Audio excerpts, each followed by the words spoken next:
لەوەڵ یانەی شەترەنجی خانزاد پاڵاوانێتێک بۆ دە باشترین یاریزانی شاری هەولێر لا یاری شەترەنج بەڕێوەچوو. پاڵاوانێتەکانی شەترەنجی خانزاد هەستا باکردنەوەی وە ماوەی 3 ڕۆژی خایاندوو بەنەوە گەڕتەوە یاریزانەکان ڕوبەڕوو یەکتر بوونەوە. بۆ هەر یاریەک 15 خولەک و بۆرجوڵێکی زیادبوونی دەچرکە بۆ کاتەکەی. دوای ڕکابەرێکی زۆر لە نێوان یاریزانەکان دیدار محەممەد توانی پلەکەم بەدەست بێنێت و نەبیل عەزیز بووە خاوەن پلەی دووەم و حسێن عەلیش پلەی سێمی وەرگرت.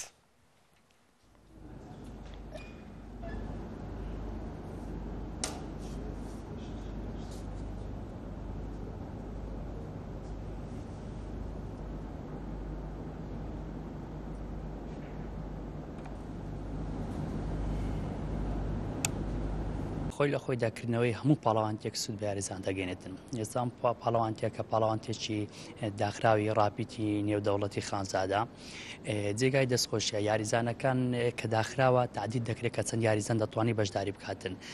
بێگومان ئاستێکی بەرز لە یاریزانەکان هەڵدەبژێتن بۆەوەی سوودمەند بن بتوانن سوودیان لێبینێن لە بۆ تەشکیلاتی یانەکە وی هەم خودی یاریزانەکانیش سوودی لێ دەبینن.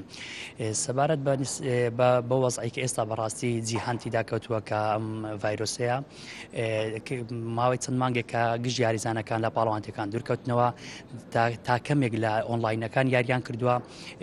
خۆشبەختانە کە ئێستا ئەم پاڵەوانێتی هەیە بەڵێ گروتینێچکەی بۆ یاریزانەکان کە بتوانن بێنەوە ناوجە و کەشوهوای یاری شەترەنج وەخۆ ئامادەکردن بۆ پاڵەوانتەکانی داهاتوو کە پاڵەوانتەکانی کوردستان یان عێراق لە ئایندەی نزیک ئینشاڵڵا یاریەکان بەڕێوە دەچیتن.